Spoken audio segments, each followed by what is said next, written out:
If you are frustrated with learning Siege, it's because you have been taught wrong. I wanted to preface this video and introduce this series that I am making um, because I see that there's a hole in how people get taught Siege. I'm trying to fill that hole. I felt the need to, after I edited the video, to just show, um, just give a brief introduction and show my rank here. I am literally Diamond 5 on Tom Clancy's Rainbow Six Siege, but that really doesn't mean much, to be honest. Rank means nothing, especially in rank 2.0. But I did want to show that I'm not just talking out of my ass here.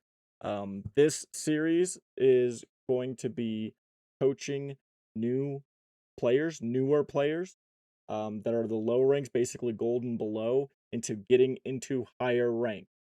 The format of these videos is going to be one-on-one sessions in which I break down game footage with somebody that they've sent me.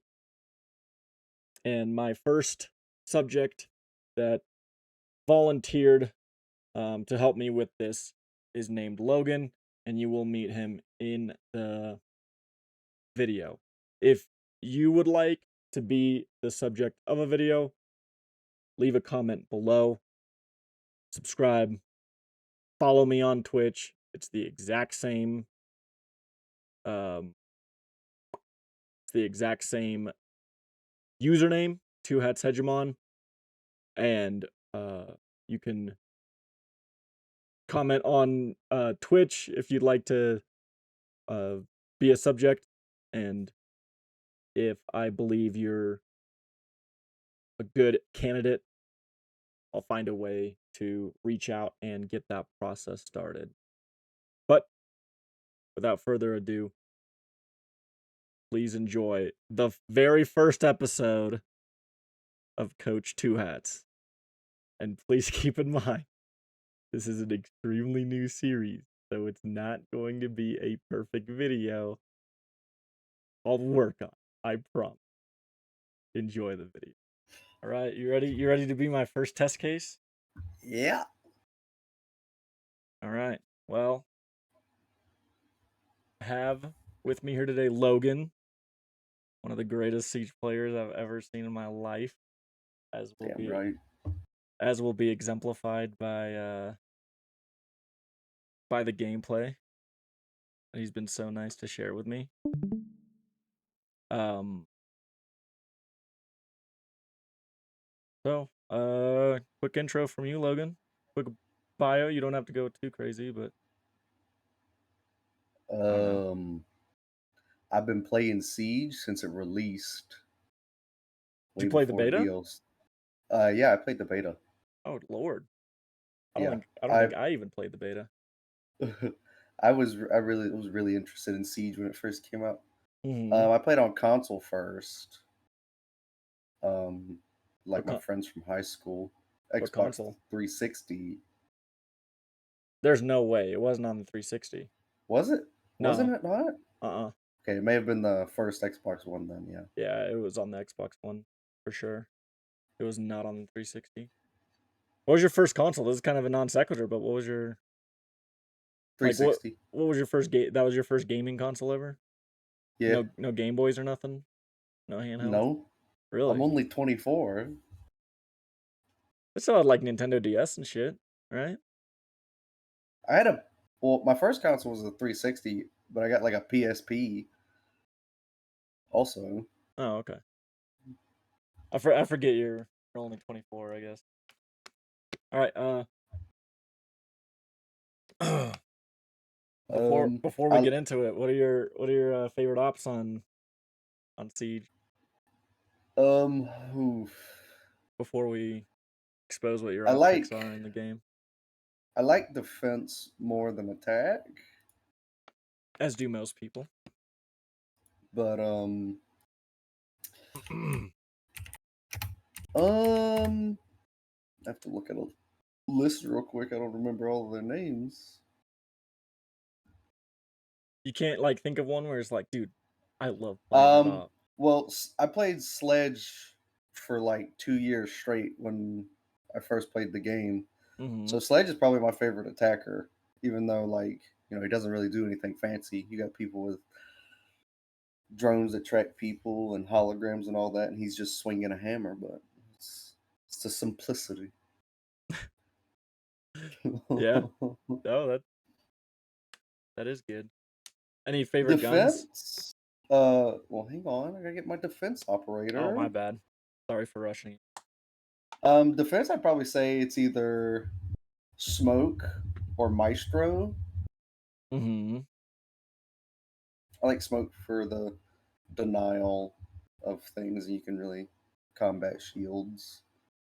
There is some And smoke Maestro's gameplay just in your video yeah. that will definitely be going over. It didn't last very long, but yeah. All right. And Uh, you can see my screen? I can. Okay. I'm guessing you can't see Uh, the cursor though, right?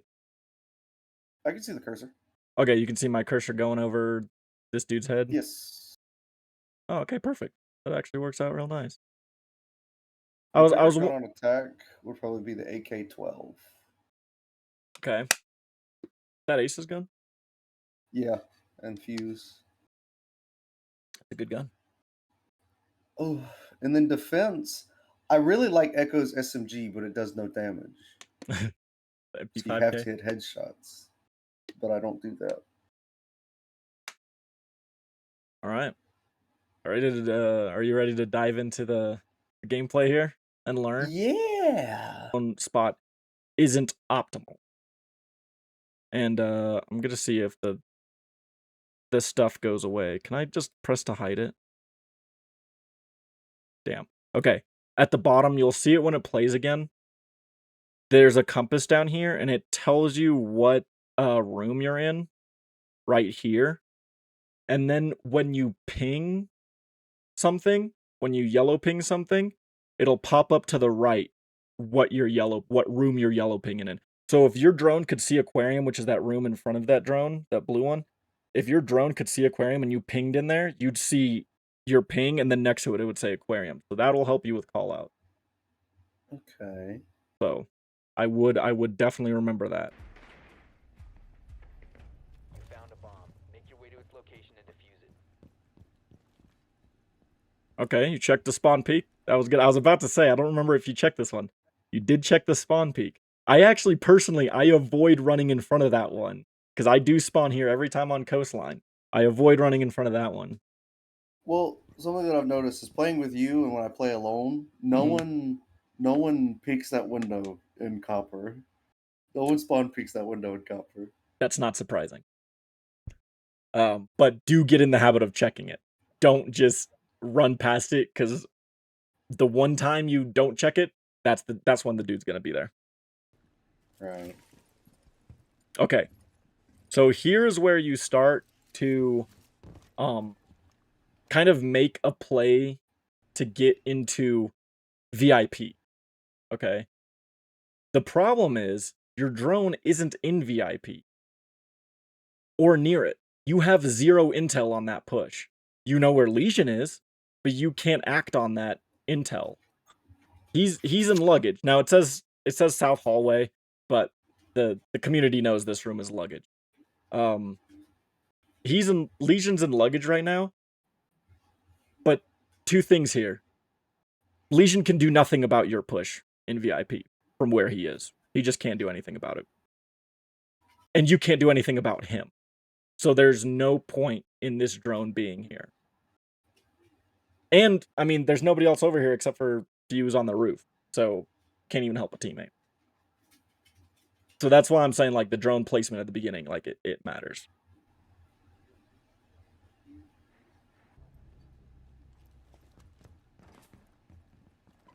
Okay. And this is actually a pretty good example of two things. Because you're about to place a claymore, and I'm gonna talk about how you're aiming, which is gonna be another thing that comes up a lot. Because I just want you to see it, so you like can see what's going on. But first thing first, you plant that claymore like really close to the door and they can shoot it with no problem, and the lasers are super obvious. Not entirely a problem, because you can use a claymore as a means to... You actually shouldn't use a claymore as this is going to get a frag if someone walks through this door. It's supposed to be like, I will know if somebody walks through this door. Either they get fragged, either they run into it and die, which is the optimal scenario, but not the one that happens most of the time, or they shoot it and you hear them. But that drone is like way too easy to shoot, or claymore is way too easy to shoot. Not a huge problem, just kind of step it back from the door a little bit. But the other thing I'm gonna mention, and I'm gonna mention it a lot, is where you're looking at any given time. I'm actually gonna rewind it a little bit here.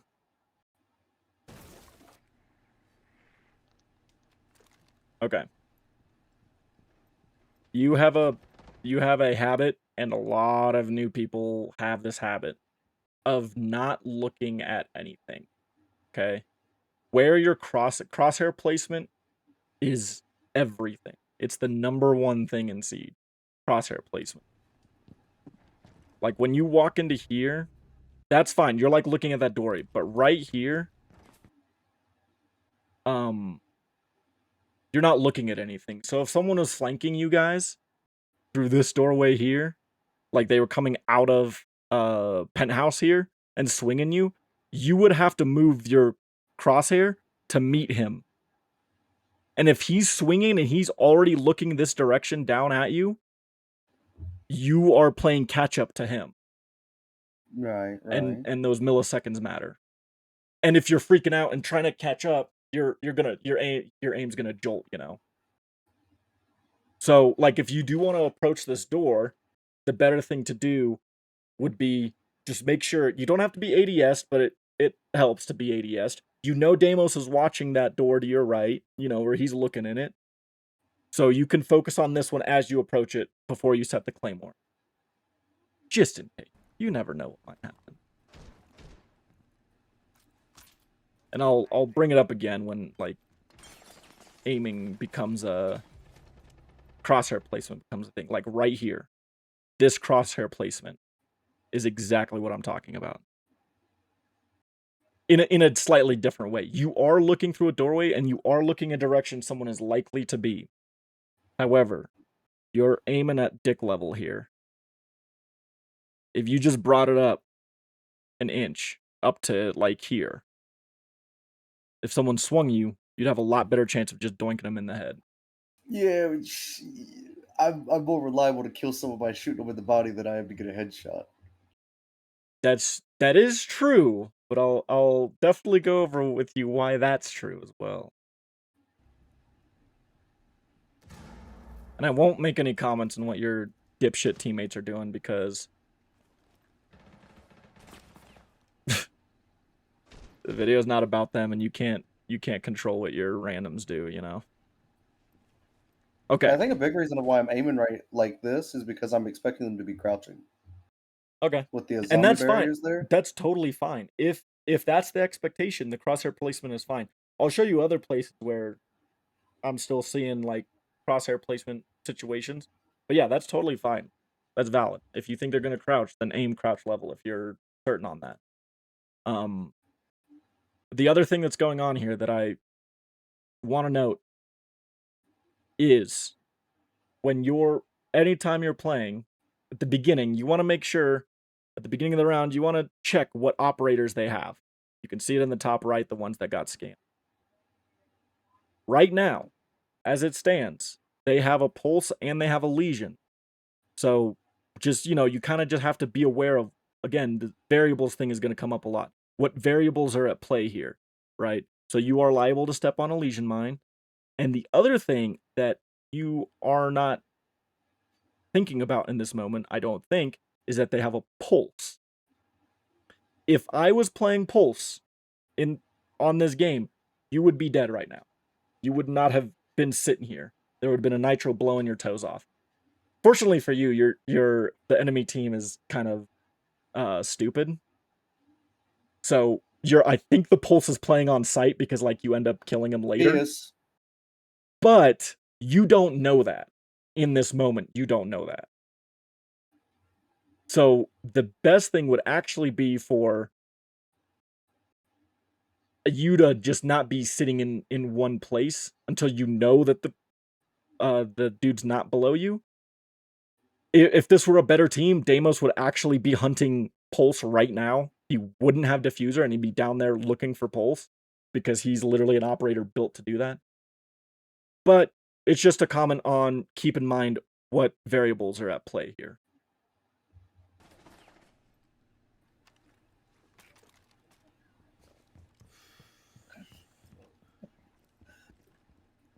The drone bounced off and I got disheartened, so I didn't drone. Well, the thing is, I was going to make a comment about that, like, why didn't you just pick up the drone? But you are time crunched here. So droning actually would have been the bad play. So that's totally fine what you did. Droning would have been the not optimal play. Okay, this is what I'm talking about. Just a second ago, with crosshair placement again. Actually, we'll rewind it again. Okay. Right here, you're not like aiming at anything, if that makes sense. I know you are coming back here to like toss a drone and hide, but it's still whenever you're moving anywhere, you want to the place you want to be aimed at is just the place someone is most likely to be a danger to you in that moment.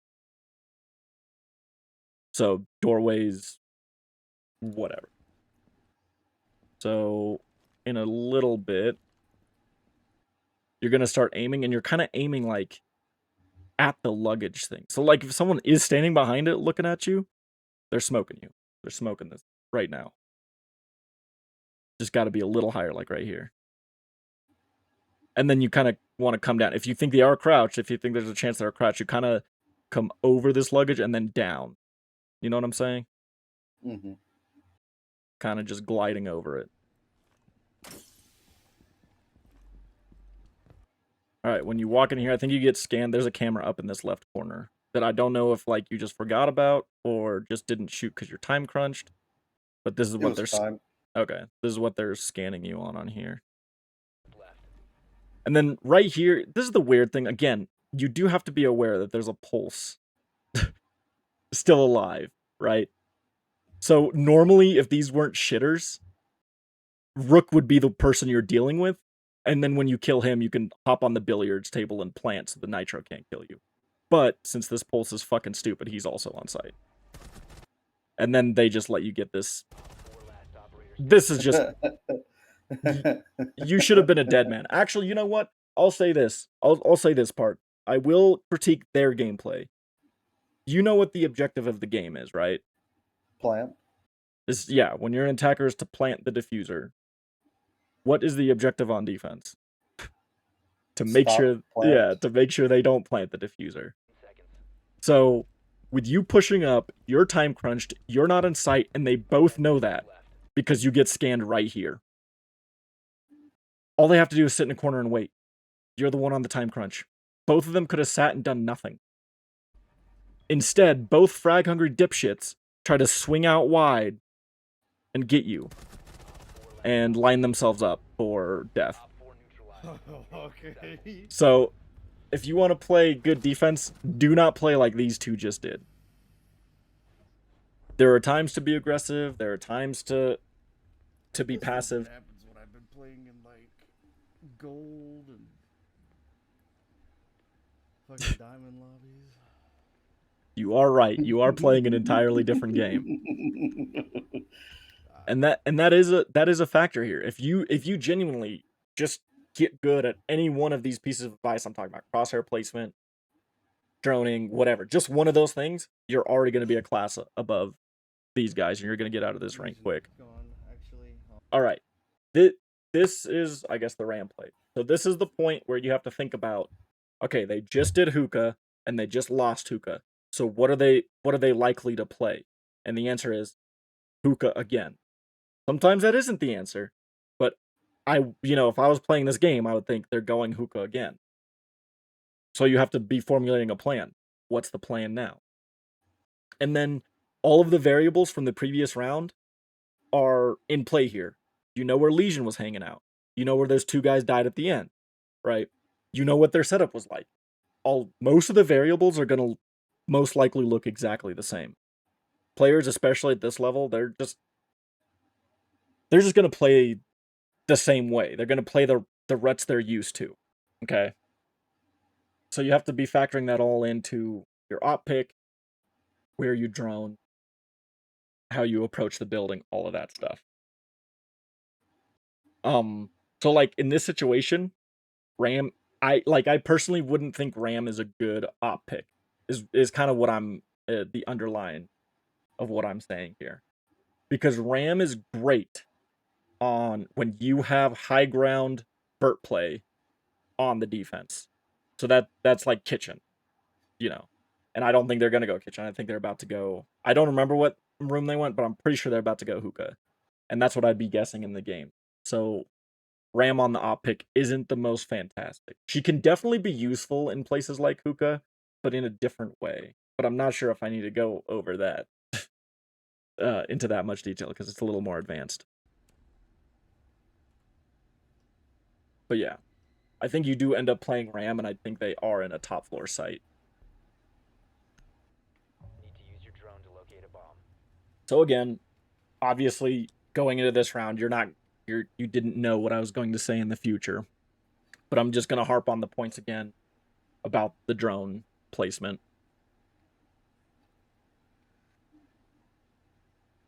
Because I think you put your drone in a completely different spot than you did the first time. And actually, I'll say this. This can be something you notate. To learn attack better, do the same attack every single time as much as you can. Okay? So, on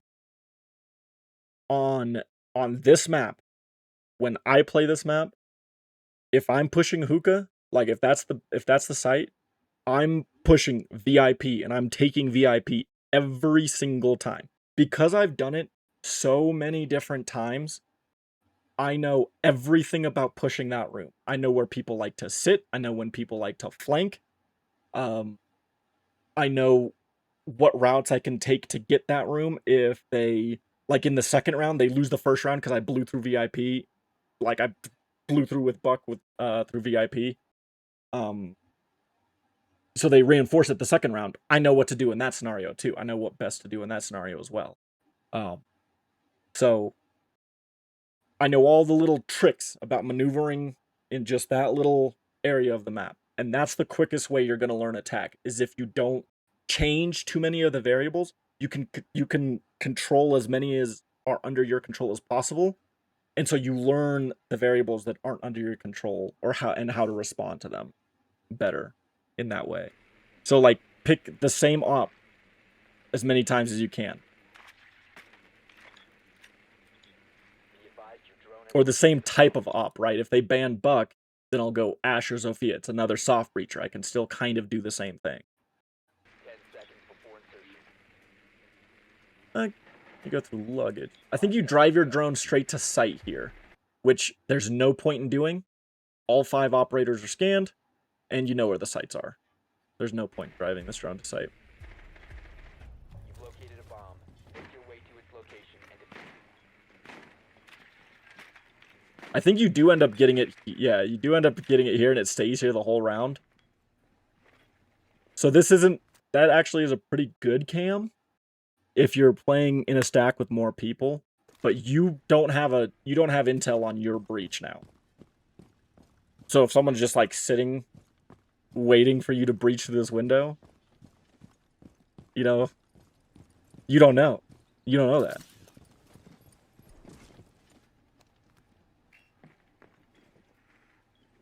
So you're checking, like, you are on the complete opposite end of the map over here. You can see your little silhouette. This drone tells you nothing about your breach.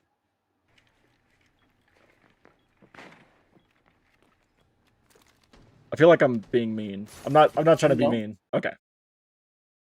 And then the other thing you could do with RAM, I know you probably didn't do it intentionally. You can hot breach with RAM. Are you aware of that? Yeah. Okay.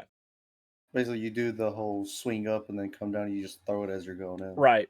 She's one of the... Well, you can actually hot breach with any operator, but RAM has a unique ability to make her hot breaches dangerous for the opposite team. I'm sure you didn't do that because you don't know what's what's waiting for you on the other side of the window because you don't have a drone in there. For example, there's a little shelf over here to the left. Shenanigan breaches a lot of the time where you are right now, and he leaves his drone right here. So he knows if they're coming out of theater, if they're on these stairs, or if they're in that room. He can see a good portion of luggage here, and then he can hear the rest of it. So he covers his entrance here in that way. And then the other thing I wanted to comment about this particular window hold, you end up getting a frag off of it. But you are very clearly watching this door right here because you expect someone to come through it, right? But your entire body is exposed. Well, not your entire body, but the top half of your entire body is exposed. If you tucked more and made your angle way tighter, you have a better chance of not dying when someone swings this. You want to make again, this is about manipulating variables. You want to make recoil. I didn't mean to pause. I didn't mean to pause on that. I promise. I promise I didn't mean to pause on that. But you want to manipulate as many variables as possible in your favor. So you want to make sure he's as exposed as possible and you're as defended as possible. Him, you want easy to hit. You want hard to hit. So you can lower yourself so just your eyeballs are visible over the window, and then you can tuck in that corner to your right. So he comes out and he sees 3 pixels of you, and you got a full HD 8K view of that man swinging that. Oh, I'm just bad. So yeah, you pop him there. That's good. Swapping mag.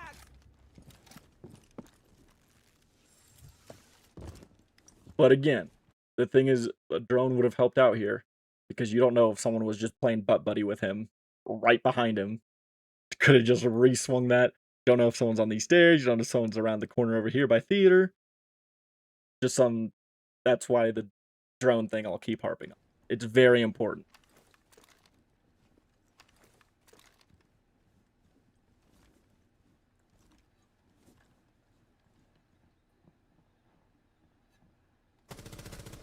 Okay, you got him. And then that kill was when I first kind of noticed something that's going on, which is the sensitivity. Your sensitivity is not right for you. What do you mean?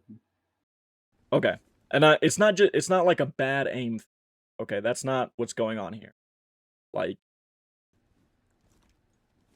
okay, I wish I could do this. Can I do it frame by frame? Okay, when you see him, you kind of whip, like you just like kind of whip around. There's 2 things going on here. One is the crosshair placement. It's down here and not up here where his head is going to be. And then your sensitivity is just a tad too high for you. And also you're like, when I was talking about earlier, if someone swings this and you have to play catch up, that's a bad thing. You played catch up here. Lucky for you, Rook was also not a fantastic in the most fantastic of situations here. But see how you had to whip up to his head to kill him? If it was already there, you would have never had to compensate, and you would have been just fine. I mean, you were just fine. You got the frag. Oh, and then saying it that way, I will say this. Just because you get the frag, or you get 4 frag, or whatever, does not mean what you were doing was good. Mm-hmm. There's too many players that play this, and this is why I've generally stopped giving advice to players, is if I say, hey, that spot you were in was really stupid and dangerous, if they come back with, well, I got a kill off it, that doesn't matter. You can bend the rules once you understand them. All right? You can be in stupid spots if you know how stupid they are and you know that the enemy won't expect it. But that's not usually the level of cognition I'm dealing with when I make comments about people doing things. So yeah, make sure you don't get into that mentality where, well, if I got the frag, then it's okay. Because if you practice the wrong way, you're gonna get used to doing it the wrong way, and then when you move up ranks, people are gonna exploit. Okay, so you did good drone work here, and you know that Jaeger is behind that aquarium bar, right? You saw him on your drone, but you also saw something else on your drone that I don't think you like. The Malusi. No. You saw the Malusi, but there was something else that was happening that you saw, but I'm not sure if like you registered it as a variable that matters to what's about to happen here. Okay. When you saw Jaeger, he was on a camera. Okay. From that you can kind of ascertain what camera would this man be sitting on right now. And 100,000% guarantee you that he's sitting on the aquarium cam way back here. He saw your drone come in. He saw your drone come in and look at him. So he knows, and he can hear you off this cam. I'd be able to have heard you move back here. I'd assume you're either in luggage or top white. So he's hearing you move now off this cam, and he's gonna see you move here once you cross into its sightline. That's why he swings you. Just want to let you know, because I remember seeing this part. He's about to swing you. That's why he swings you. He's sitting on that cam. And you just heard him get off of it. Did you hear that? Mm-hmm. You just heard him get off. He's getting ready to swing you. And you are actually kind of, the crosshair placement is better. You got ready and I'm not sure if you were getting ready for the swing. If you knew the swing was coming, you were kind of getting ready to like swing the bar, because you knew he was back there. The aim just wasn't there for you. That's fine. Your crosshair, it happened. It happens to me all the time. Your crosshair placement was actually pretty good. You were getting ready to swing it, but that's what happened here. Is that Jaeger was sitting on that cam and you saw it, and then you heard him get off of it, and that should have been like, oh, he's about to swing it. Like, he's about to swing this shit. And then, if you're mentally prepared for a gunfight, you're gonna do a lot better in it. If you're surprised, you're gonna be waving all around the place, But Oh, bullshit. He should have died. they lost on hookah, then they won on hookah. They can no longer play hookah. They're picking a new site, and they just banned Fuse. What site do you think they're about to go? Answer's kitchen. Kitchen. Yeah. So that is another variable you have to factor in when doing an op pick. And you pick Ash. And when I was thinking about how to like kind of coach you on this part of it, I was gonna ask you like what your plan with Ash was, but I mean I think you've already articulated. I'm just kind of winging it, right? This is the thing that's funny is you picked Ram on the last one, but you don't pick Ram now. This is where she would be the most devastating. In fact, in higher level play, Fuse does not get banned. Ram does. For good reason. She's much more dangerous than Fuse in the proper hand. So again, I'm gonna hammer the point. Okay. Again, drone. What's the plan here? I know you can't act on my advice in the past, but yeah. So I can see who's in objective. Well, the thing is that doesn't really matter. Okay? Because you can know all day fucking long what's going on in objective. If you die before you get to it, what's the point? It doesn't matter. So the most important thing is that you have intel about whatever your next objective is, right? There's the overall objective of planning the diffuser, but then there's the objective of get into VIP. Then once I have a VIP, then what? What am I going to do with that space? If you're Ash, I'm going to open up the ceiling above them, above the default mirror placement corner. All right. Then once that is cleared, what's the next objective? Right. On and on.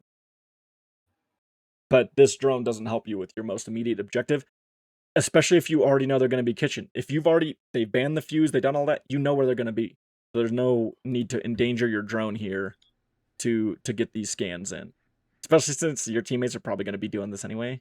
they're going to be going and suiciding their drones and getting these scans. So there's no immediate need for you to be doing that. All right. Again, just drone placement thing, intel thing. You don't know nobody's on these stairs. You don't know no one was tucked in that corner. You don't know someone's not behind the reception desk. You did know nobody was looking out the bathroom window. That is the one thing you did check. But there was like a bunch of different angles that could have been a problem.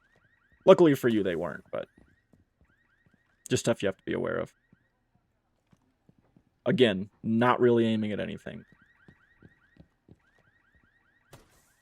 Right here, he swings this door. Bad.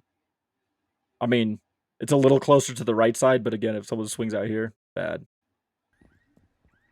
And then right here, where you're aiming, is like the middle. I know what you're trying to do. It's a very natural kind of reaction to have, which is you want to be able to respond to either or, like, at once. So I think that's why people have the natural tendency to kind of play the middle here. You're kind of like, you want to cover this whole area is what I think you're thinking here, or like subconsciously thinking here, and why people aim this way.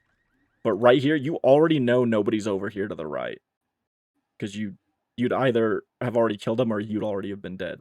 So you know no one's over here. So the only possible place you could be is, if there was anybody here, is over here on this doorway, or over in this window here, or in courtyard itself. And I guess that's another thing. If you want to check this corner, if you want to swing around, I know I keep rewinding just on this one point, but it's got a lot of important lessons here. If you want to swing around on this right side, you want to do it in a sweep, where you're already ADS'd before you go around this corner to your right, and you're sweeping from left to right, checking first this doorway, that window, and then the other doorway. Because if you come around swinging this doorway first, and somebody is here, that's a bad day.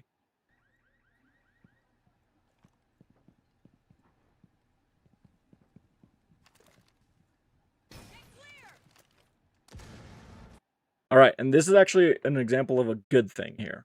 All right. Minus all this stuff where you had no intel and was swinging. This is good. This is a good example of you saw a weakness and you are exploiting it. You saw an opening and you're exploiting it. They did not reinforce this wall right. Now they are massively exposed to you in courtyard.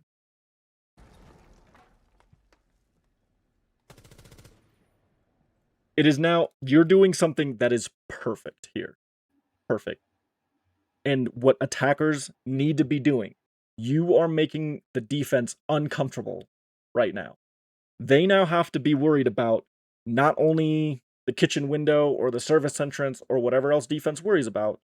They now have to worry about this giant gaping hole in the wall with you staring at it. There's no place they can sit in this room and feel completely safe.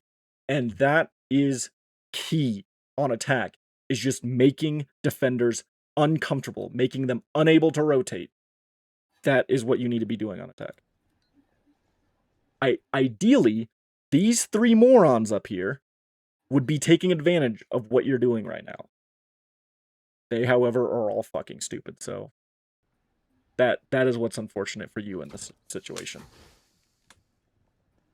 So Azami kind of is trying to shore up the problem here with this.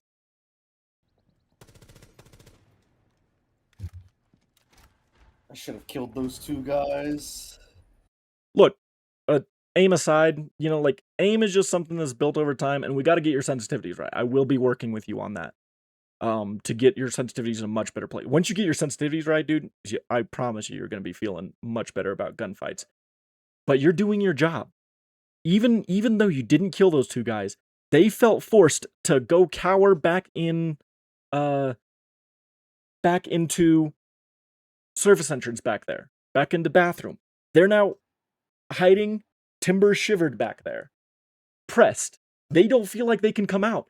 That you have one space for your team that, if they were better, again, they'd now be using that to have the space to plant or push further. You are the one, you're the primary aggressor here, and there's a dude on your team with a shield in front of his face at all times. And so you're just keeping him pressed. You're keeping him suppressed. Yeah, you didn't frag him, but you're doing what you can to keep him suppressed. You got fragged. That happens. That's actually not a huge problem. You put a bunch of damage in all of them. You suppress them for a while, and you put a giant gaping hole here that if your attackers were intelligent, they'd also be taking advantage of it. One of the three that's way over here to the left, you just died. Oh, now they can come swing around and hold this angle, or swing it. They all stay at the door, though, because they're all fucking stupid. And yeah, this is what you did to them.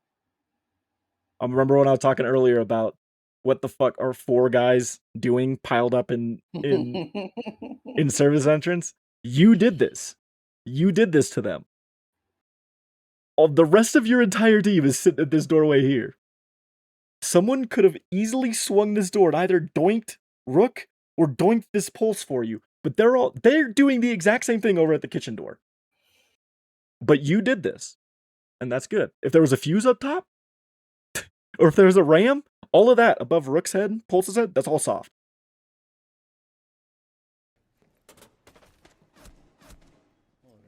But now since you're dead, they're taking space back. You're dead. They know you're dead, and these guys know that the attackers aren't pushing up, right? They're not worried about those guys at the door. So now they're all coming back and taking the space back. The space you work so hard to win, they are now easily getting back. And I just got to reiterate how dumb your team is, but it's a good learning point for you as well.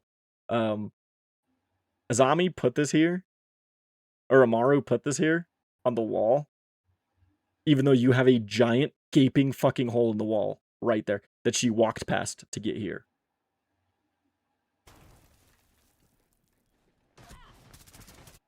And then she opened this, and then she opened this. So she's giving the defenders more ways to look at her. Bad idea. This isn't entirely a problem, but I wouldn't have done it. And I wouldn't have opened that. I would have seen the Azamis on this door. This is reinforced, and I'd be like, sweet. They have no way to get out of bathroom. Push them into there, and then plant, and wait for them to come out, and you can pop them. Like fish in a barrel. But that's not what we're doing. We're swinging, she's swinging stuff that just doesn't need to be swung. No need to take that fight. No problem. And by the way, any problem created by the defender being there is a problem of Amaru's own creation.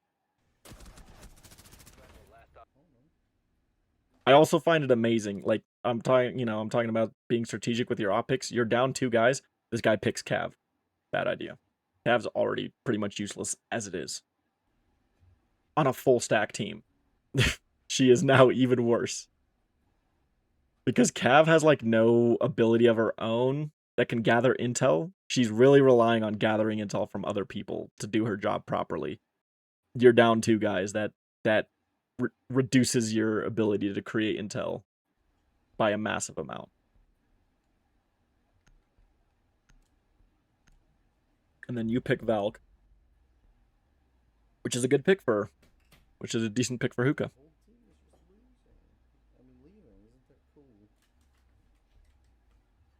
She's not actually. That is not a bad op pick. But you're about to do something that I definitely think needs some attention on defense. You're getting cams up, and that's fine. Like I said, I'm not going to harp over, like, I don't even know all the Valk spots. I don't play Valk.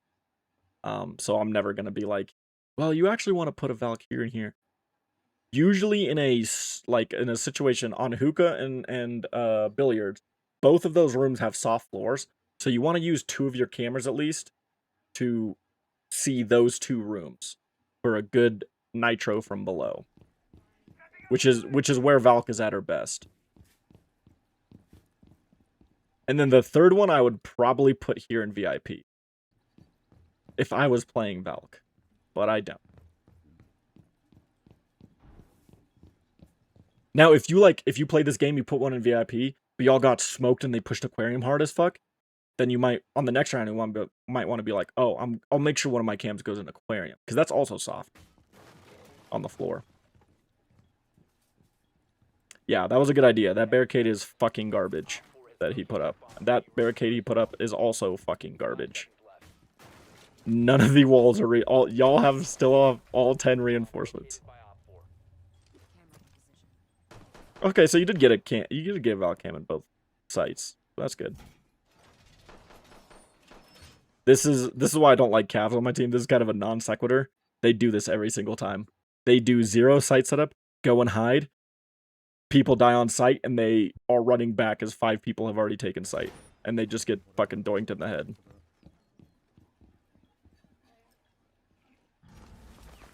Oof. Yeah, this is not a good swing right here where you're at. Your entire body is exposed to this window. If he's hanging on an upside down rappel, which you're probably not going to see much at this rank, but you still want to be prepared for all contingencies. If he swings down on this upside down rappel, you see a pixel of his forehead, he sees your entire body.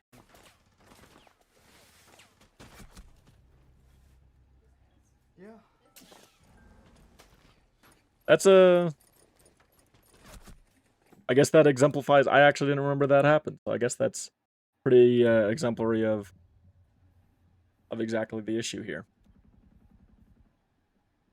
All right, so I'll pause here. Similar to having a plan on attack, you also have to have a plan on defense. If you are playing Valk, you want to be in the best position possible to utilize the intel that her ability provides for you. So you have these cams in sight, but you just didn't put yourself in a position to utilize this intel. The best way to do it as Valk would have been to just be below sight and wait for the inevitable plant, and then you can ping it for yourself and nitro toss. You guys already down people, so that one's not all, that's just not working in your favor. And then this cav is still way off site. It's just a bad situation for you, honestly, with variables outside of your control. But that's what you want to do as Valk, or any operator, is you're using their ability to create actionable intel for yourself and your team. You're not stacked up, so it's mostly just for yourself. And you kind of just swung the very first thing that you heard a sound and you're like, I'm swinging that. And I got you killed. Friendly, last operator standing. All right. You know what? What did I just say? I'm like a prophet. I don't remember. I think maybe it was on my phone when I first watched this. You and Doc are now dead. Cav stopped nothing. They are now walking directly into sight. And she's getting tracked by Deimos the whole way. And then she does a really stupid thing here. Yana just got hard pinged. Gridlock just got hard pinged. She's about to, I do remember this part, she's about to sprint in, wide swing 3 operators all at the same time. And then, because she put herself in a bad situation, she just starts shooting in random directions until she's dead. Instead of, the plant's not down yet. Instead of slowing down right here and swinging this slow, she swung this slow where Ash and Yana are at. She has a sightline on Gridlock without them having a sightline on her. But instead, she just sprints in like a maniac. Starts shooting in random directions and gets fucked up. Mission failed. All friendlies were eliminated. Okay. And then, because you last a bit longer this time, I can actually make this point now. If you are roaming, you still have to have a plan. Roaming isn't just random or sporadic. You still have have a plan going. It's very obvious what you're doing here is you're hoping that, someone comes in the service entrance, and if they do, you can do something about it. No, I was waiting for them to come through the front door. Oh, really? Yeah, because I was gonna be wrapping around trying to get behind them. All right, you're flipping through cams here, and it might seem to you that you're not getting any intel, but you actually do have intel available to you right now that you might not be aware The of. ones they've shot The ones that they've tells you where destroyed. they're going. Exactly. So you know that if you don't hear footsteps on... Oops, I think I went too far back. If you don't hear footsteps on this cam right here, if you don't hear footsteps on it, you don't see movement on it out here, they probably didn't spawn the front door. So that means you know that their pushes... I know which 2 cams are gone. It's this cam back here, and it's the ruins cam. So they spawned at both of those spots. And so they're going to push either sunrise or office back there. And that's when, as a roamer, now you have to go be available for that. Now that you know that where the push is coming from, now you have to run the flank. So like this, checking this, like this cam was still up and you seen it. They are not at the front door. They weren't up top because you had that 90 cam as well. They're unlikely to be here. So this, checking all this very like carefully is a bit of a time drain. And Castle kind of fucks you here. That's unfortunate for you.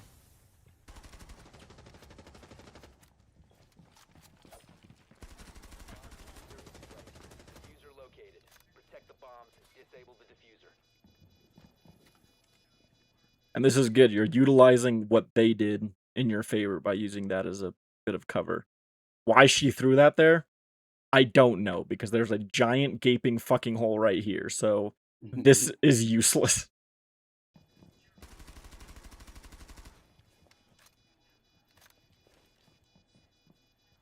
And I mean, okay. Like, I think people in this moment, they get a little too sporadic. They get a little too worried. The 2v1, which is winnable. And then you have your timer here. You have until it hits about the last 3 quarters before you don't have enough time to actually do the defuse. So you do have some time. You know, you just have to be aware of how much space you have in which to do things. 1 op 4 remaining. Did you end up clutching this? Okay. This is a good example here too of crosshair placement. You do all right here. I would just bump it up just a tiny bit over this desk. But again, like when you're swinging, you want to be doing it to the right as much as possible. There's a lot of space here she could be in. That if she was standing right here looking this way at the hole, you know, you'd have to play catch up. If you didn't die immediately. So you did get her there. 1 op 4 remaining. And then one of your EDDs went off just now. I just now noticed that. Yeah, it's the reason why I'm able to defuse it, because it downed her. Oh, okay, cool. Okay, that's the crosshair placement I was talking about. I literally rewound it to get to the crosshair placement, and then I didn't comment on it. Right here, you're like looking, you like looked at the floor.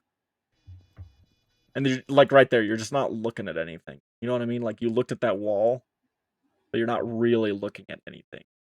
You know, the thing to do if you're swinging this, check the doorway, check into sunrise there, check this rotation here. And then if you feel safe, that's when you can go from there. And then you did a good thing here. You long-armed this div. You got as far away from it as possible. So if she was still up and she was swinging that rotation, she'd have to come in really far to come see you. She can't just sit in sunrise and shoot you. So that's good. Friendly destroy the diffuser. Oh, fuck. Mission successful. You do great here. Setting up reinforcements immediately. Phenomenal stuff. Not enough defenders do this.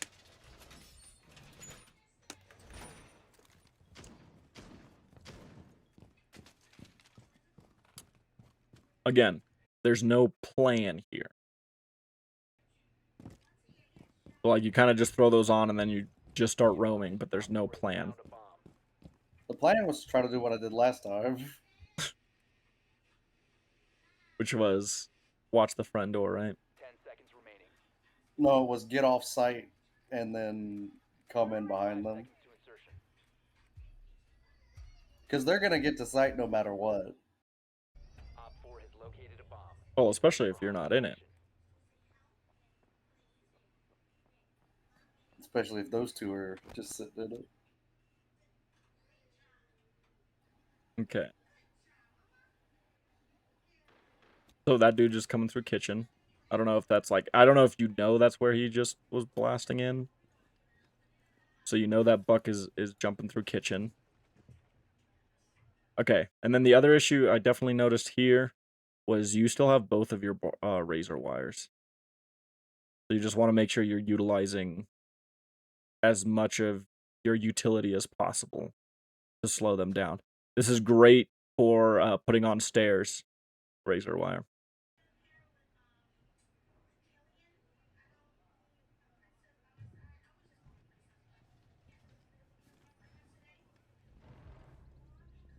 All right, so someone just died on site, and site is now exposed. And then you just heard Malusi just get slammed by a shield.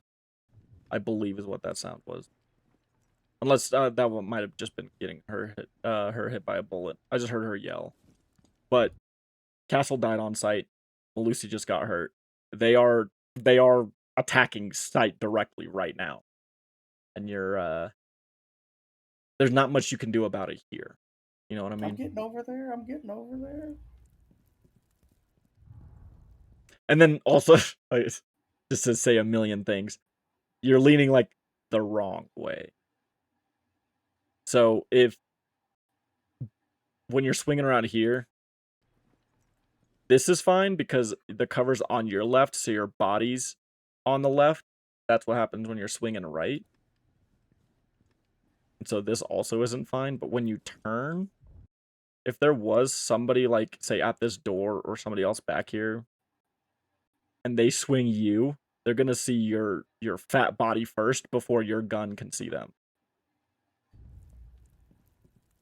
And right here, too. If someone's at this door, like literally if they're at this door right now, you can't see them, but they can see half of your body right now.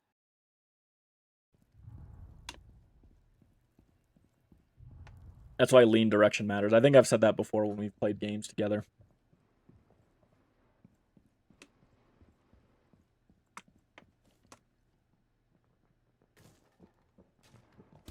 And you do a pretty good job here, because I think you hear this dude breaking in hookah to your left. Mm-hmm. And then these two, for whatever reason, sprint out here instead of like cutting in where they already have space. But you do smoke both of them. They made a mistake and you took advantage of it. And then you duck in for the reload because you know that guy's coming in hookah. That was all good. But right here, you're aiming at the floor. He swings that, you're not aiming at his head.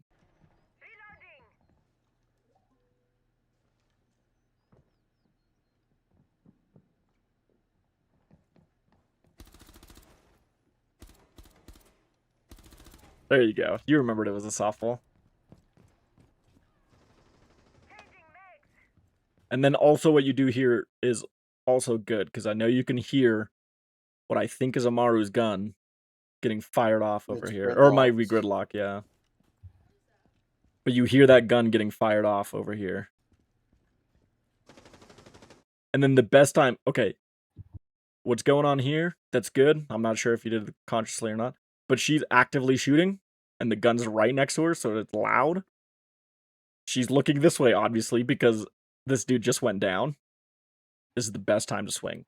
You know she's not going to be looking at you. Op 4, last stop standing. All right. Now, in this situation right here, you know where the diffuser is. It's sitting right here. You don't know where this Amaru is. But you know where the diffuser is. This is the objective. Luckily for you, she sprinted at it and then spun around immediately to show you...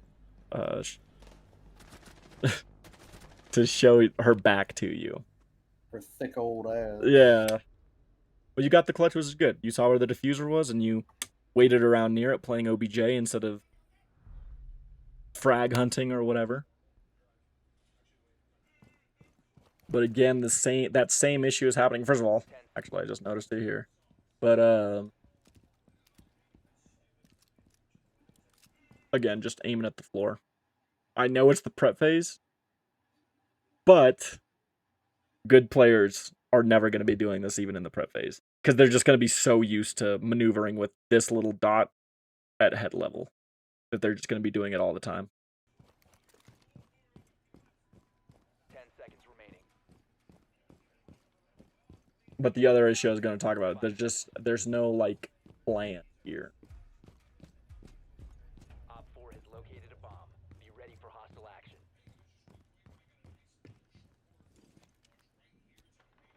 This is what I was talking about with the whole like hoping that they fall into your trap somewhere as opposed to manipulating the variables to make their death most likely. Luckily for you, this dude didn't drone shit and just hopped in there and then gave you diffuser. But right now, so this is what I'm talking about. Variables, they just gave you a ton more to manipulate. Lucky for you, your teammates are dog shit and you have 6 reinforcements. That's what you should have taken advantage of. Gridlock had nobody around her and she just dropped diffuser in front of you. I think what you do instead is you blow open this wall, but you have 6 reinforcements at your disposal. You could have just fortressed this bitch up.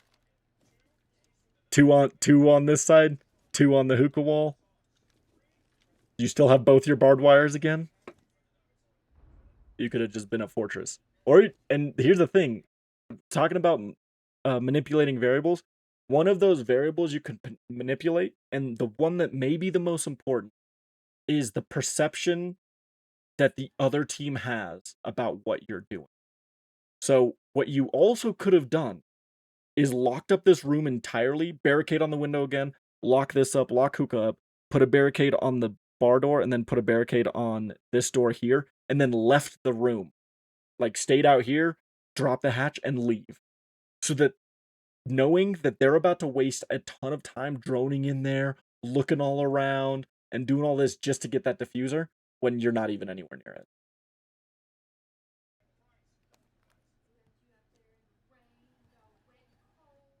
Like, in this scenario, what I would be doing is weighing the cost benefit analysis of this situation here. You're still down a man. That dude just opened up here. You know somebody's in there. Like, what I'd be thinking is this what I'm doing worth the risk? They've got a minute left.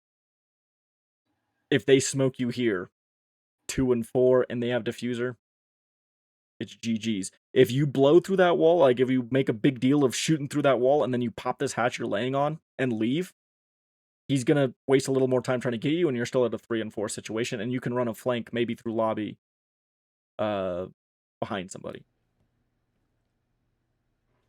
But perhaps, depending on the variables, this is the optimal solution. I don't want to like make it seem like it's impossible that this is the best play. You saw him walking, and you know where he's going. Getting that diffuser. He grabbed it and dipped. He hasn't grabbed it yet. He grabbed it. The dude that Oh, walked he in. did? Oh yeah, he did. Yeah, you heard him grab it, and then you heard him just dip. That would have been the time to get out of there. Objective's over. Like, your whole point of staying there failed, which is fine. You wasted some time, so that's not a problem. And you know where that guy needs to go. So you, like, I don't know how much I need to get into this. This is a little higher level stuff, but you know he grabbed the diffuser and dipped off out of the room, out of bar, out into that hallway somewhere. You know where he needs to go with that diffuser in the next few seconds. So if you would drop that hatch immediately, you could have cut off this right here from the get-go. And if you doink him on the stairs and he dies and drops the diffuser there, it's just over. But I think they're inside. That was the dude, by the way, with the diffuser that just sprinted in there. And you do your best to play the objective. Like, you were trying to kill this guy right here, and I saw that.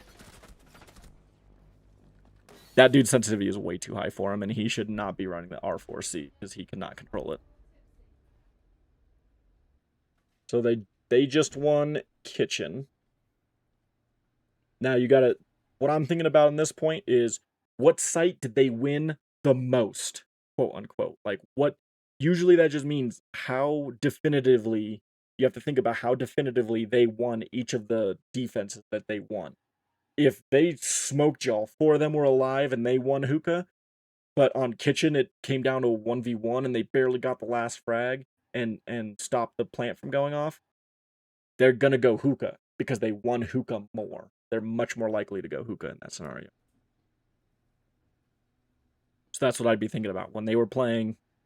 What site did they win most definitively? And I think in this scenario, they lost hookah, then they won hookah, and then they won kitchen. If I was playing this, I'd probably assume they were gonna go kitchen. I'm not sure. I don't actually remember what they. My assumption would be that they went kitchen, especially since one of their bans is fuse, so it would be the most useful use of their bans.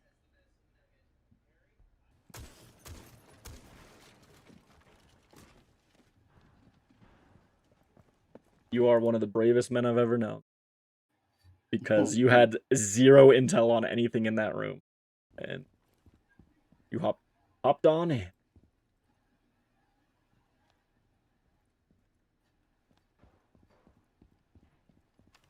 But now you have the space, and it's time to use it effectively.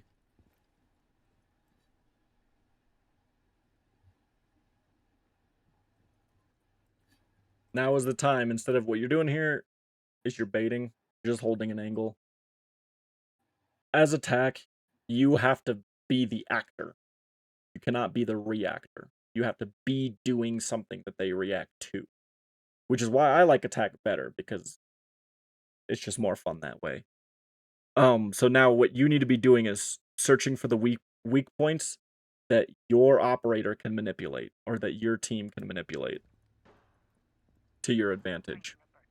For Buck, that means finding soft walls that create angles, that suppress them, do all sorts of stuff.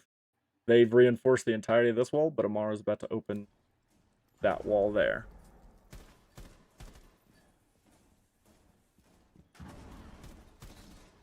Okay. Downed him.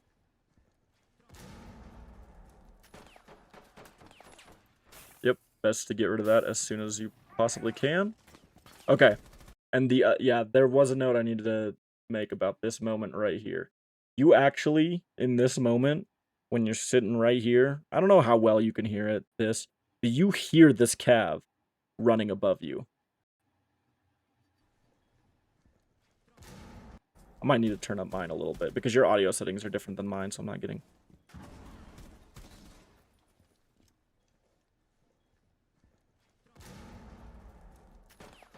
Granted, there are a lot of sounds going off right now, but you do hear it. And then right before Cav actually makes the swing, you can hear her footsteps loud and clear. Right there. Did you hear that? Like you do react to the sight of her, but you can hear it just for a moment. That's why Cav's also not all that useful. I don't know how she didn't die right there. Yeah, that looked pretty close to a headshot. But part of it is your sensitivity is a little, just like I said, just a little too high. So when you're trying to bring it down for that recoil control, you sometimes spike it a little too far down. The diffuser is no longer in possession. We have been eliminated.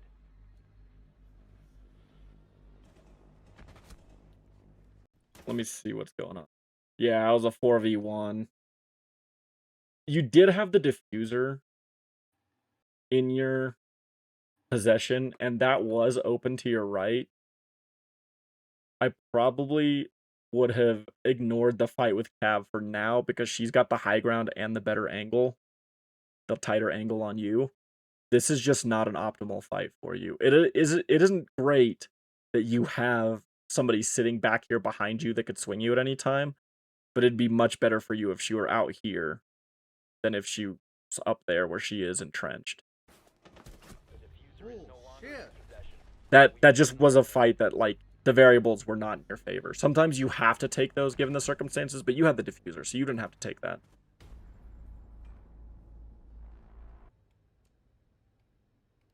Playing the breach denial. Good stuff. Good man. I would not use the extended barrel. But good man.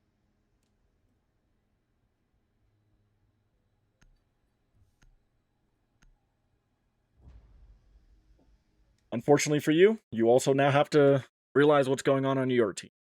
This man played Warden. This man played Cav. You now have 2 giant holes in your defense. This man cannot defend shit. He has a nitro. He has nothing to stop people coming upstairs. He has no prox mine. He has a nitro. This dude is not going to do anything. I sincerely doubt, again, I don't remember, but I sincerely doubt he's about to accomplish anything. And again, he can provide no intel for you. So you have 2 giant holes in your defense, and there's no trap op. Which means attackers can just walk upstairs, walk through doorways, no problem at all. They can swing whatever they want. Nothing's going to endanger them. That's not your fault. You played a good operator. That's just something you have to be aware of. That attackers can just walk in whatever door they want with damn near no intel being given out. Except by whatever Valk can provide for you guys. So if there's any surprise about, how did that guy get there? Nobody knew about it. There ain't no Legion Mine stopping him. There's no Frostmat stopping him. There's no Aruni Gate stopping him. There ain't shit. I would, if I was an attacker and saw this team comp, I would be abusing the fuck out of that. Secure the bombs. So now, you know, Ash just demolished Cav in lobby. There's no trap ops of any kind. And all the other guys are up here with you. That means Ash can sprint up main stairs like she does. And pop you in the head. Because there ain't a damn thing stopping her. But it's just one of those things. And by the way, she actually also didn't kill you. I don't actually notice, or she wasn't trying to kill you. She saw the Warden and fired at the Warden as you crossed. You'll see it right here. She saw the Warden. Did you see that? And then you just happened to cross right as she fired at him. So you might have just saved Warden's life. But yeah, that's just kind of unfortunate. The only thing you could have done there is just be mindful that Cav just got mollywopped in lobby, and there's no trap ops of any kind.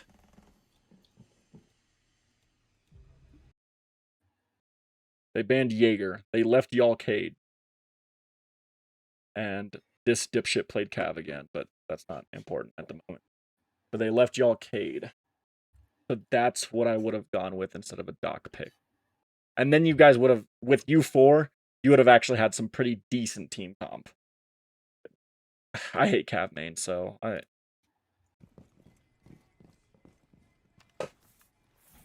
yeah, just be mindful of, if they leave you Cade, you go downstairs. Like,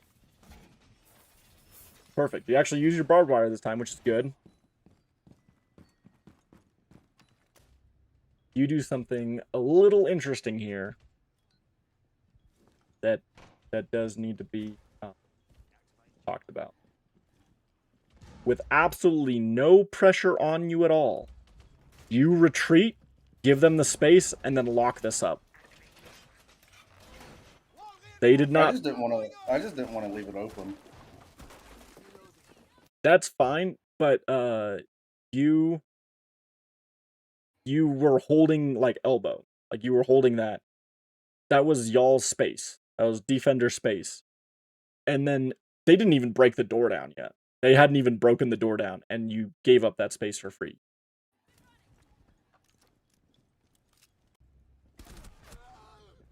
And then right here, there was no need to swing that. No need. Like, I know that you heard him there, and you knew he was there, but he's the attacker. He has to come in and do something. Make him be the one that stands in the middle of the room. Don't stand in the middle of the room for him. It's so good last game and all. See, look at this. He barely has to come in the room, and he just sees your entire body right there. You just gave him your life for nothing. It's so good last game, and all of a sudden I just suck. And I think here you do properly respond to his sound cue, because you hear Buck, and you hear Buck open the hatch, and I think you turn around like, what? And then Buck just drops that and just gets blappered. So that was a good response to a sound cue there. This is a lot better. That was a lot better than what you were doing for Jackal, by the way. Because someone couldn't have just swung you for nothing on that one. It would have been a little harder to hit you.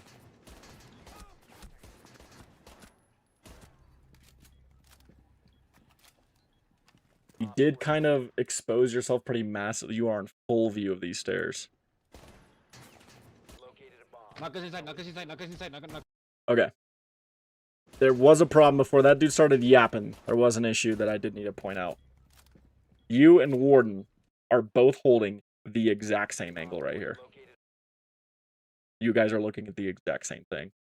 So, at this point, I would either get a different angle on the same spot, which is what you kind of do before Nock just comes in and steamrolls, or I would just run through the rotation and watch something else entirely. Knock us inside, knock us inside, knock us inside, knock us inside. That was actually, that was exemplary of the scenario I was just talking about, where you're leaning the wrong way and she sees your body. That's exactly what happened. You might have been like, how the fuck did she see me there? How did I get shot? Knock us inside, knock us inside, knock us inside. You're leaning off to the right, so when he's swinging this, he sees like half of your body right now, and he's clipping that.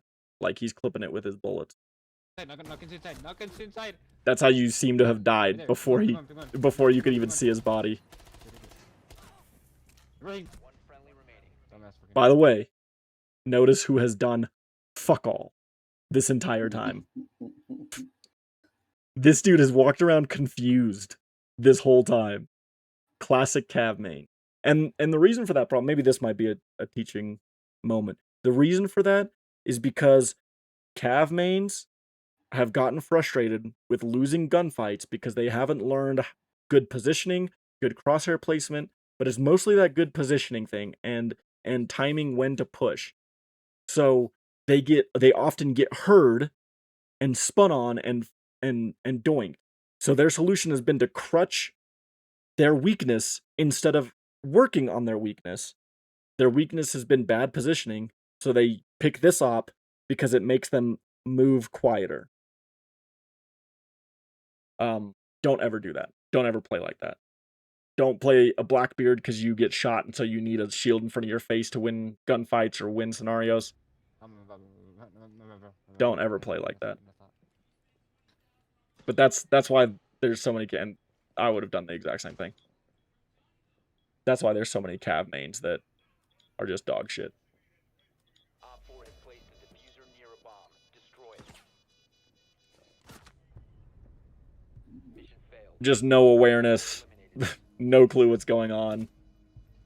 But he's just crutching his silent step. And this guy was lying. It was not a nice try from that guy. That was a bad try. Your mission is to locate and defuse a bomb. Oh, you switched to Montaigne. Also not a terrible op pick for this room. You just have to, again, you just have to have a plan. And Montaigne is great for taking space, which is what you start doing. You start looking around. You confirm nobody's in this room. Unfortunately, your teammates are bad. Okay, and see, your teammates did something really, really, really dumb here. While you were doing good things and checking space and taking it, they just pushed straight into bedroom. And I really doubt they droned it. But they just pushed straight into bedroom, and they died for it. Even though they can see a Montaigne walking up here, taking space, they could have just waited. Montaigne's walking up there, we're good, hang out for a second, then once Montaigne makes them uncomfortable, we can start swinging stuff. They don't do that. And it makes it a bad situation for everybody because now they're both dead behind you. These guys are over here, and flanks are now possible to run on. Okay, so this is a classic of example also. I know this isn't you. This is a classic example of this guy. He doesn't know what to do. He's scared. He doesn't know what to do. Diffuser's back. Diffuser's back here. There's 50 seconds on the clock. He needs to get it. He needs to get the diffuser to win. He can't just frag. He knows, the only thing he knows for sure is that the person with the diffuser, which was you, died somewhere over there. That's the only kind of intel he has right now.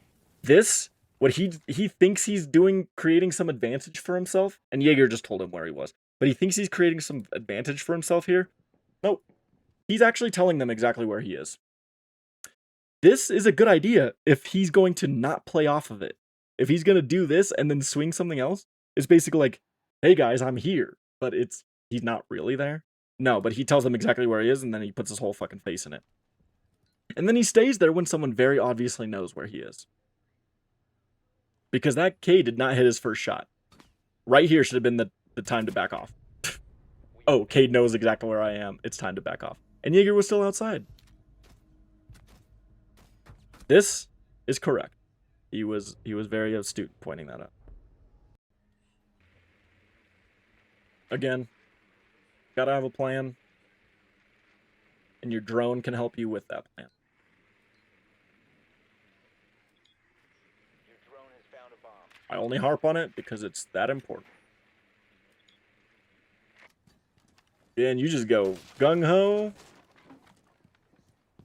Walking in. No drone or nothing. No intel. And that's a good example of your sensitivity being too high. Like the way you kind of just missed it slightly. In a low stakes situation, like you weren't about to die, so can't be blamed on that. This is okay, so they've given you an opening here. This is an interesting approach. Do you know why this is an interesting approach? If they're standing on the washing machine, they see me? No. You have a shotgun in your hand. To take out Sledge's sledgehammer, you have to put the gun away, you slam it down, then you gotta put the hammer away with the gun still not in your hand. Okay, yeah. You could just pop this hatch with a shotgun, and you now have a shotgun in your hand ready to pop again. Especially in a situation like that, if someone was sitting on that laundry machine, you just gave them time to run away. But if you just popped it open, oh fuck, you know. And you could hear Sledge. This is a little higher level, but you could hear him pull it out. You could hear that sound right before he does it. So that, you know, a better player, that's even more time for them to react. Shotgun though, nah. If you shoot it right, that shit is open immediately. Same thing right here. You do the same thing. And this also would have been better because you do end up killing this guy. Why he's still standing here, I don't know. But where he's standing is the most likely place you're going to see someone standing here if you pop open this hatch. Meaning, if you had your shotgun out, this is where you should have been standing, getting ready to, like, for someone to be here. Like, you pop it open and you're already looking at this.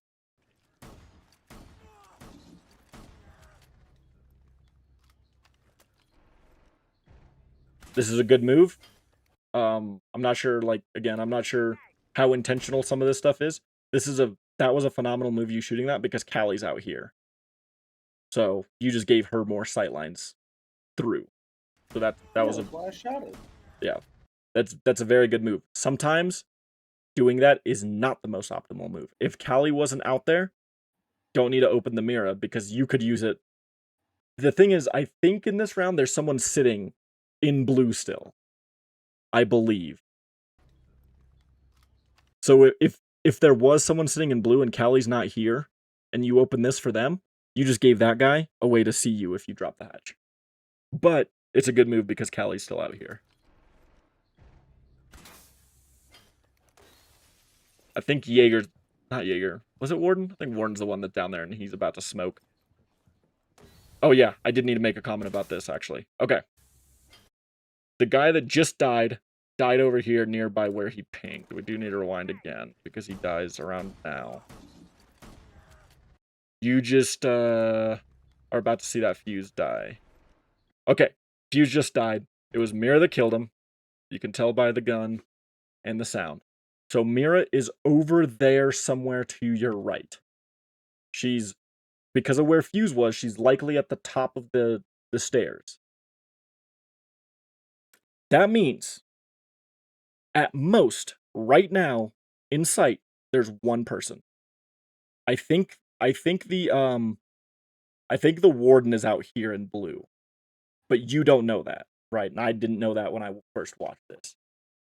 The only thing you know for certain is Mira is probably at the top of the stairs, and she probably knows you're right here because you just fucked Doc up, obviously, on the feed here. So if she has any awareness at all, she knows you're right here. You have the diffuser, and there's at most one person on site. This is the time to make a risk and drop. And take sight. Instead, you actually go over to Mira. You're splitting you up with Callie, and you're giving Mira an opportunity to frag. She would have swung that anyway because she was standing up there the whole time.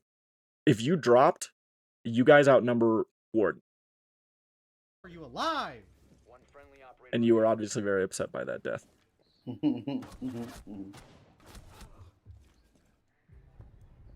friendlies have been eliminated.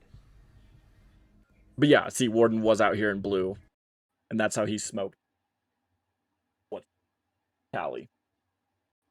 But you couldn't have known that. The only thing you could known is, at most, one person is on site. Me and Callie are here. I drop the hatch. Either I take sight, three things can happen. I take sight without anybody dying. Now I've got sight and I can make a plant. That can give you the intel on where the one guy is because he can hear you plant. He has to do something now. Scenario 2. You drop and you die to Warden. Callie now knows where Warden is at, and it's a 1v1 because Mira's still off in Narnia. And then she has sight. The third option is the one that you went with, which was, Oh no, the third option. Okay, I was naming successful option. The third option would be you drop and you kill Warden, and now two of you are in sight, and Mira's still off in Narnia. So yeah, it's all about understanding the variables at play and manipulating those variables to your advantage as much as possible. You want the other people to have to react to what you're doing. You want to be the person acting, even on defense. You want to be the actor, and you want them to be the reactor as much as humanly possible. Right. But I don't know. Did you feel like you learned anything? Yeah. Yeah, if you did write anything down, I wrote some notes. Okay, the next step would be just like quick match, unranked, ranked, whatever. Play the game and do the things. Now test what I've said. And test it and test it and test it. It's not gonna come naturally. Right? Like it's not just gonna come for you immediately. But if you just keep grinding it, you will see yourself get better, especially the having a plan on attack and leaving a drone at your breach point. All right, go into shooting range.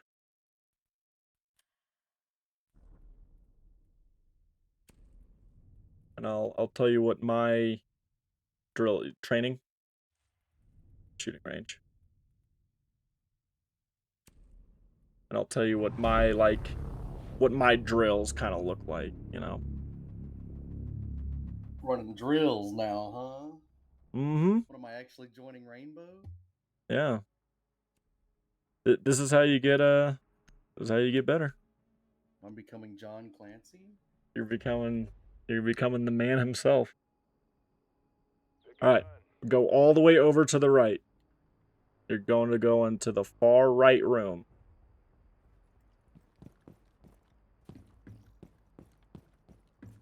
Okay, now that screen to your left, and then options. Okay, from here, you can scroll over to sensitivity. So you can actually make these adjustments really quickly when you need to, okay?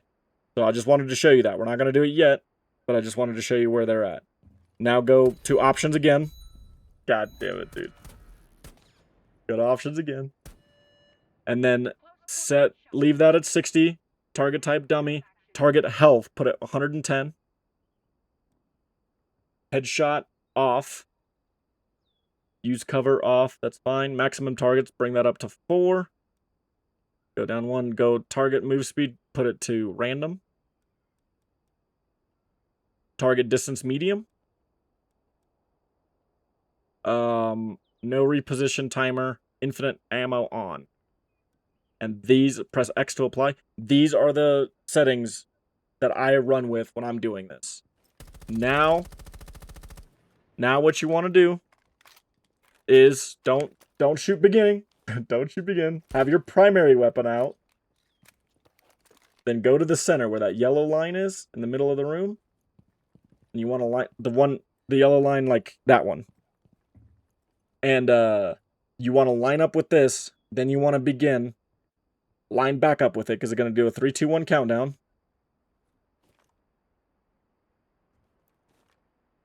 All right, line back up with it. And then I just want to see you do it. Shoot him.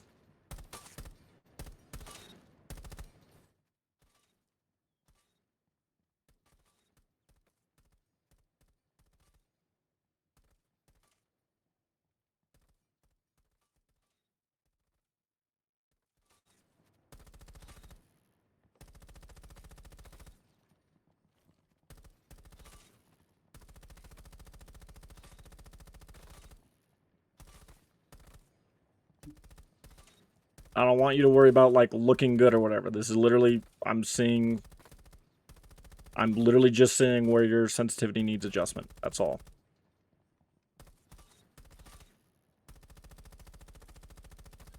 Oh god.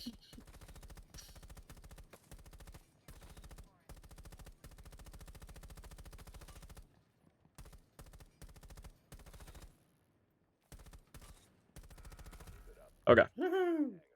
So, now I want you to turn all the way around. No, stay on the yellow line. Stay on the yellow line. Like where you were. Turn all the way around like an... There you go. Okay. I want you to look head height to the floor. Alright. And then, while hip firing, but not like actually firing. Don't ADS. Spin like, I want you to spin and be in line with the yellow line still. Like, do a 180. Okay. And then do it again. Turning around again. Okay. And then one more time. Okay. I think your base level looks okay. Go to your sensitivities in the option. Roll over to sensitivity. So, before you finagle with this stuff, I have to tell you how this stuff works. Wait. Why are your why are your dead zones so high? Oh my good god. You have What like do you mean? Do you have like terrible stick drift? No. What the fuck? I did at one point Okay. on my old controller. Okay, so I'm gonna tell you what these numbers mean. Because I am starting to see... Hello, Butcher of the West. Thanks for coming in. I love you. I'm starting to see where there's an issue here. Okay. Uh-huh. In fact, we're not even gonna touch your sensitivities yet. We're gonna mess with those dead zones. But Okay. I will kind of explain sensitivities. The way sensitivities work in Siege, that vertical and that horizontal are a base sensitivities that all other sensitivities are multipliers of. Those are your sensitivities where you're not ADS'd. That's how fast you spin, right? When you're not ADS'd. When you apply sensitivities to your 1.0 to your 2.5, those are multipliers built on top of these sensitivities. So if you had a horizontal sensitivity of 100, but you had a 2.5 sensitivity of 50, then you'd still be going really fast zoomed in. But if you'd left your 2.5 at 50 and brought the horizontal all the way down to 20, your 2.5 zoomed in would be really slow compared to what it was before, if that makes sense. Like these are your base sensitivities that the other ones are working on. Thanks, Butcher. Now, your left stick dead zone and your right stick dead zone, get those down to 0 immediately right now. Both of them. Okay. Your left trigger and your right trigger dead zones also, get them down to 0. Oh, Okay, God. you do have bad stick drift. Oh, God. That is why you had the mind. But we'll work with that. Go to options as best you can. Go back to options. Oh, no. Oh, no. Go back to options. All right. Go to the trigger dead zones. Put them all the way to 0. You see the left trigger dead zone, the right trigger? 0. Now come to your left and right sticks and put them up to 5. Put them both up to 5. Press X to apply, and then back out. Let's see what we got. Okay. It's mild, but it's nowhere near as bad. Okay. Are you feeling it move? Like, I can see the right stick dead zone is a little, like... But both of mine, you basically want both of those to be as low as possible. The reason is because the dead zone is the buffer zone where it applies a bigger buffer zone for your stick moving before it actually reads it as an input. So that's setting them higher. If you have stick drift, then I'm not doing the jerk anymore. That it adds to the yeah, I don't even know what I was saying. But do another run with shooting the dummies. I want to see it again. Now that look at that recoil control. Now that the sensitivities are adjusted. Stand in the middle. Begin, and let's see it again.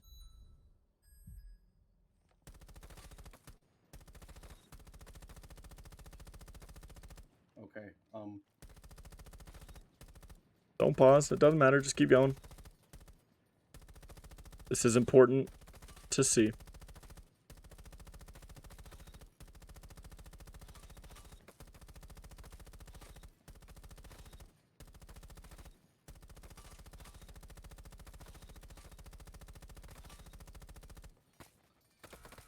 Okay, go to options. Go over to sensitivity. And go down to, don't mess with those. Go down. Controller ADS sensitivity. And then, oh yeah, I see the problem now. Go ahead and get that to advanced. Okay. Now, your 1.0 magnification, that's coming down. Bring that down to 30. Let's go ahead and bring that down all the way down to 30. Your 2.5, let's bring that down to 40. And we're going to leave the other ones alone for now. All right. Back out of this. Try running it again.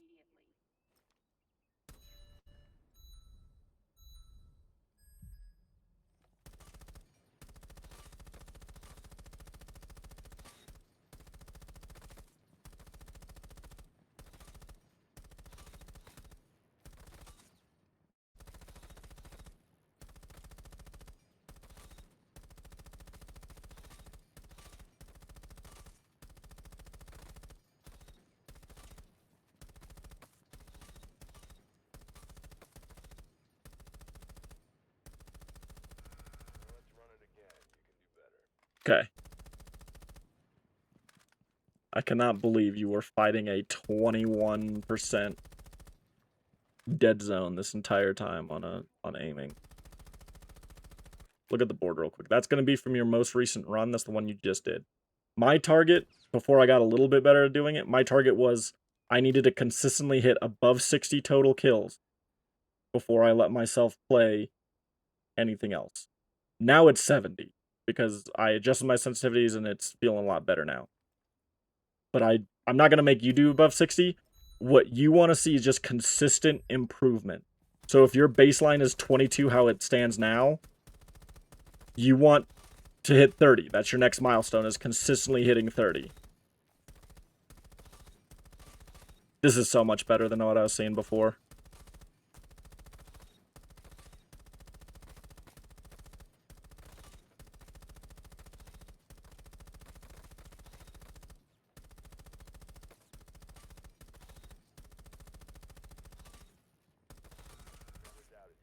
I would say, let's try this. Go to options again. Yeah, 27 is an improvement. Go to options again. Go to sensitivity.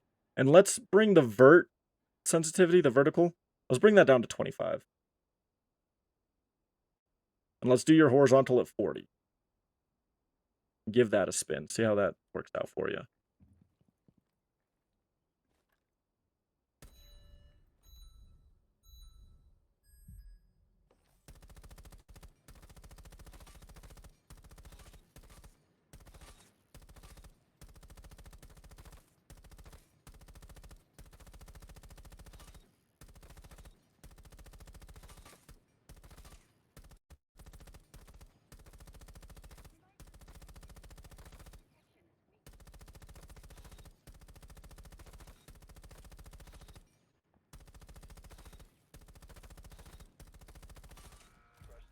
Did that...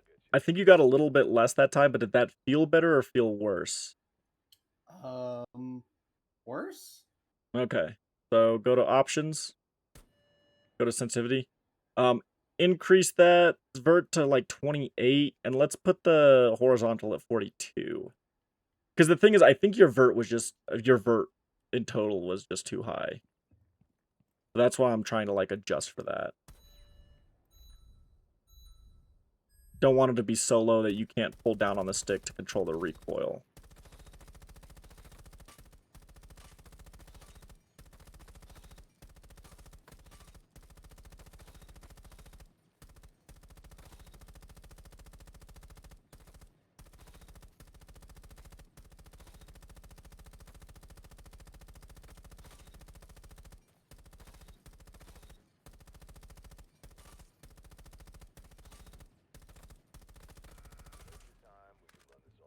Okay. I would say stay at this sensitivity, the settings you have now. Do not get addicted to adjusting your sensitivities, right? Your sensitivities are not... Yeah. Your sensitivities are not going to miraculously fix your game. Sensitivity adjustment is like, you just need to get it the closest that feels comfortable, and then you have to do the rest of the work getting used to that sensitivity. You have to figure out the quirks of that. And then there's something else I got to show you on sensitivity. Go to options again. I got to tell you some settings to stay away from. All right, scroll down. These advanced ones, do not leave this disabled. Do not touch these.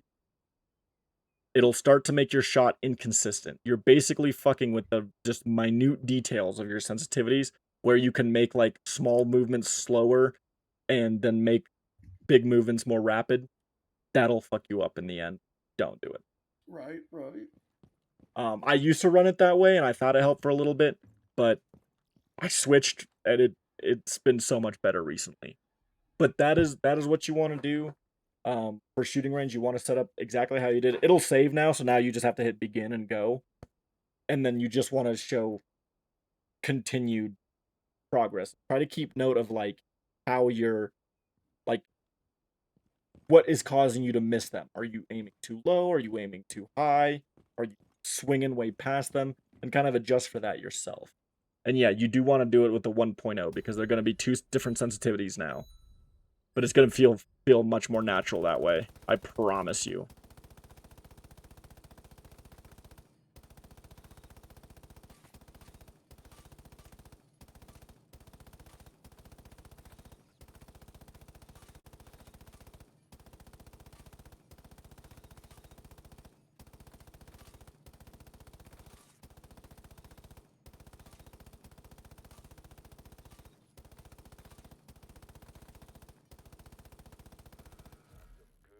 How much time has it given you?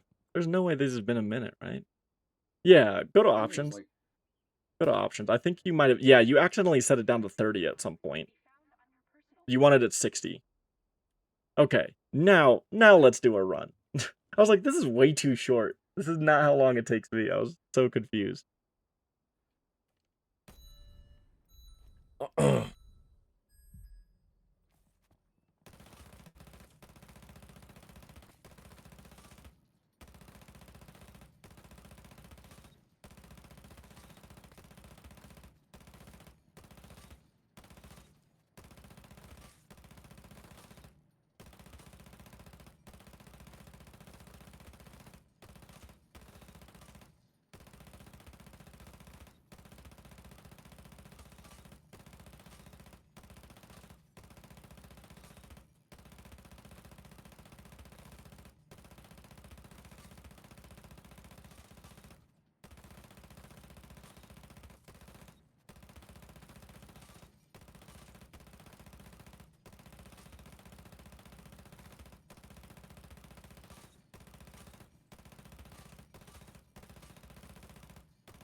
Yeah, I think that looking a lot better.